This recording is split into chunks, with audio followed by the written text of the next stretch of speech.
رسول اکرم صلی اللہ تعالی علیہ وسلم نے ارشاد فرمایا، جب شعبان کی 15ویں رات آئے تو اس رات کو قیام کرو اور دن میں روزہ رکھو کہ اللہ تعالی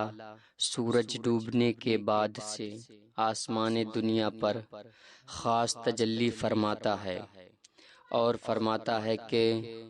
کوئی بخشش چاہنے والا ہے کہ اسے بخش دوں، ہے کوئی روزی طلب کرنے والا کہ اسے روزی دوں، ہے کوئی گرفتار مصیبت کہ اسے مصیبت سے چھٹی دوں،